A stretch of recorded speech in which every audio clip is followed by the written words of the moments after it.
भगवद गीता के 13वें अध्याय का अध्ययन कीजिए।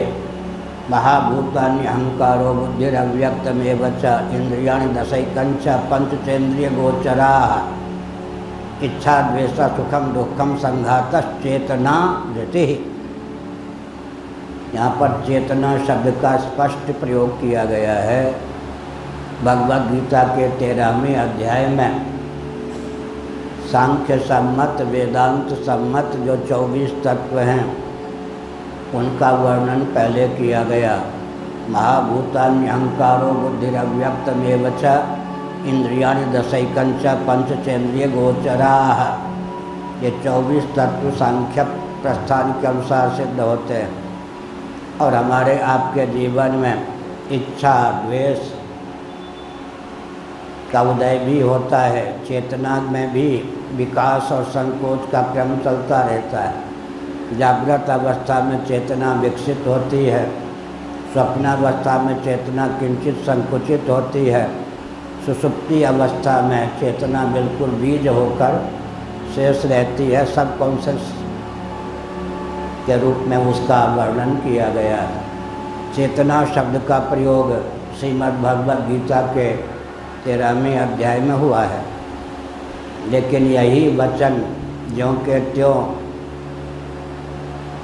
अध्यात्म रामायण में भी हमको प्राप्त होता है, जहाँ चेतना के स्थान पर चिदाभास शब्द का प्रयोग किया गया है, जिसको भगवद गीता में चेतना नाम दिया गया। अध्यात्म रामायण में उसी का नाम चिदाभास है। चित्त स्वरूप जो परमात्मा है, विशुद्ध सत्व के योग से या अंतःकरण के योग से या बुद्धि के योग से उसका जो प्रतिफलन होता है उसी का नाम चेतना है, उसी का नाम चिदाभास है। साथ ही साथ आपने शब्द को देखा होगा जिसको मुर्दा कहते हैं, वो चेतना विहीन है। अपने एक इतिहास भी श्रीमद् भागवत आदि के आधार पर सुना होगा, पढ़ा होगा। सत्यकाम सावित्री का नाम सुना होगा। जब किसी व्यक्ति की मौत हो जाती है, शरीर चेतना विहीन होकर शव होकर शेष रहता है। कौन सी चीज़ चली गई जिसके कारण शरीर शव हो जाता है। लेकिन सावित्री ने यमराज से अनुनय विनय करके उनको प्रबंधित करके अपने पतिदेव सत्यवान को पुनः जिला दिया।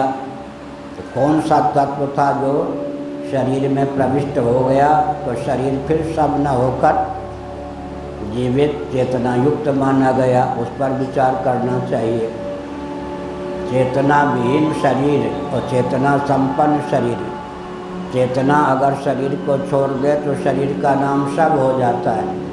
तो चेतना यदि पुनः शरीर में प्रविष्ट हो जाए, सन्निहित हो जाए, तो शरीर का नाम चेतन हो जाता है, चेतना संपन्न हो जाता है।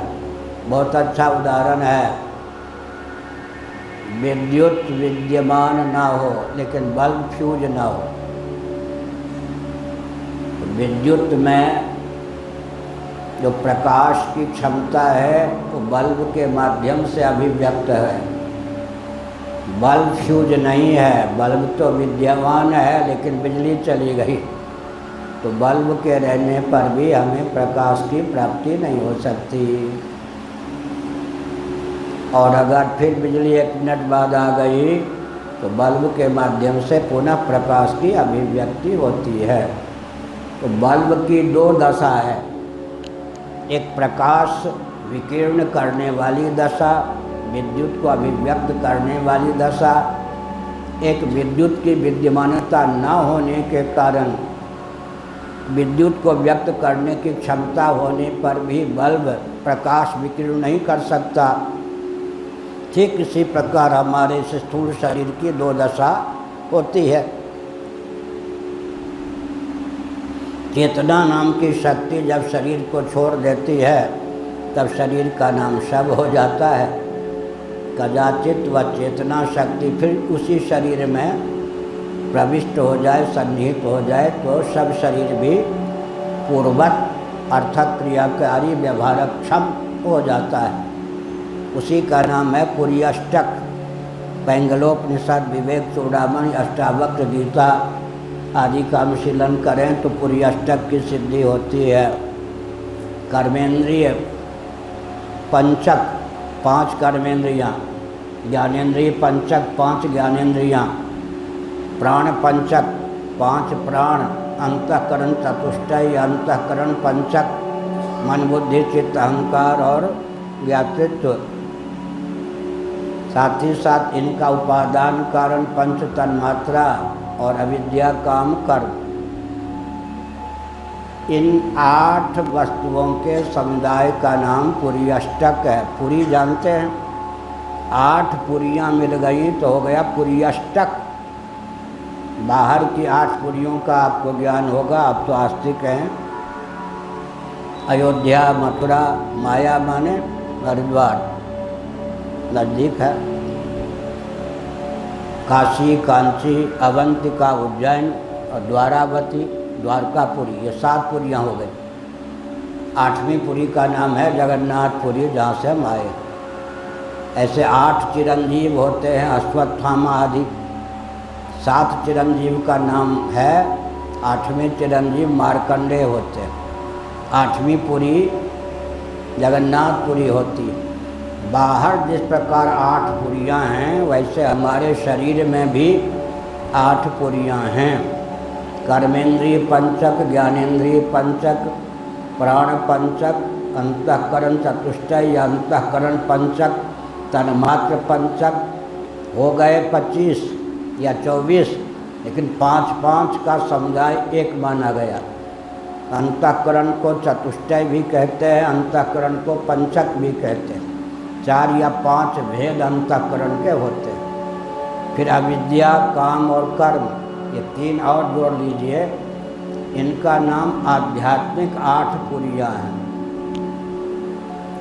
यह जो पुरीअष्टक, इन्हीं को कहते हैं सूक्ष्म और कारण शरीर। सूक्ष्म और कारण शरीर का अभिव्यंजक संस्थान या स्थूल शरीर बल्ब के समान। यह जो स्थूल शरीर हमको प्राप्त हुआ है, विशेषकर मानव शरीर, इसमें सूक्ष्म शरीर को व्यक्त करने के संस्थान हैं। 5 कर्मेंद्रियाँ, 5 ज्ञानेंद्रियाँ, 5 प्राण, अंतःकरण चतुष्टय का नाम या अंतःकरण पंचक का नाम सूक्ष्म शरीर है। सूक्ष्म शरीर को व्यक्त करने का यह संस्थान स्थूल शरीर है। आँख, नेत्र तो नाम जानते ही हैं। ये क्या है? आँख है क्या? आँख कहते हैं, लेकिन मुर्दे में भी ये गोलकें होती या नहीं? गुर्दा देख सकता है क्या? गाढ़ी में, गाढ़ी नींद में भी आँखें तो होती हैं, गोलकें हम देख नहीं सकते। ये बल्ब के समान है। वास्तव में जिसको नेत्र कहते हैं वो गाढ़ी नींद में सोया होता है। और स्वप्नावस्था में भी स्वप्न के नेत्र से हम देख सकते हैं। इन गोलकों से हमको बाह्य जगत का भान हो ही नहीं सकता है। हमने ये कहा जैसे बल्ब विद्युत को व्यक्त करने का संस्थान है, ठीक उसी प्रकार से यह जो स्थूल शरीर है, इसके बाह्य हिस्से में 5 कर्मेंद्रियों को, 5 ज्ञानेंद्रियों को व्यक्त करने के संस्थान सन्निहित हैं। अभ्यंतर अंदर के हिस्से में प्राणों को, अंतःकरण चतुष्टय को व्यक्त करने के संस्थान सन्निहित हैं। चेतना को समझने के लिए स्थूल शरीर, सूक्ष्म शरीर, कारण शरीर का ज्ञान आवश्यक है। फिर सच्चिदानंद स्वरूप जीव और परमात्मा का ज्ञान आवश्यक है। तो अद्वैत वेदांत में चेतना का प्रतिपादन नहीं हुआ ये नहीं, अद्वैत वेदांत में ही चेतना का भरपूर प्रतिपादन हुआ है। जहाँ तक आधुनिक इंजीनियर और वैज्ञानिकों की दृष्टि गई ही नहीं है। जिस विस्तार से चेतना शब्द के अर्थ को विकसित किया गया है हमारे दार्शनिक ग्रंथों में, उसे समझने की आवश्यकता है। चेतना की स्फूर्ति किसके माध्यम से होती है? एक नियम है दार्शनिक, एक कठिन वाक्य बोलता हूँ, उसको फिर सरल कर देता हूँ, सावधान। अभिव्यंग की अभिव्यक्ति अभिव्यंजक के अधीन होती है। अभिव्यंजक के तारतम्य से अभिव्यंग की अभिव्यक्ति में तारतम्य होता है। उदाहरण क्या है? विद्युत अभिव्यंग्य है, बल्ब अभिव्यंजक है। विद्युत अभिव्यंग्य है, बादल अभिव्यंजक है। बल्ब बादल के माध्यम से विद्युत की अभिव्यक्ति होती है, बिजली प्रकट होती है, दृष्टिगोचर होती है, और बल्ब या बादल के तारतम्य से विद्युत की अभिव्यक्ति में तारतम्य होता है। इसी प्रकार यह जो स्थूल शरीर है, कर्मेंद्रिय, ज्ञानेंद्रिय, अंतःकरण, प्राणों के समुदाय जिसको सूक्ष्म शरीर कहते हैं, उसका यह अभिव्यंजक संस्थान है। सूक्ष्म शरीर, कारण शरीर, जिसकी अभिव्यक्ति स्फुट रीति से सुषुप्ति में होती है, उसका अभिव्यंजक संस्थान है।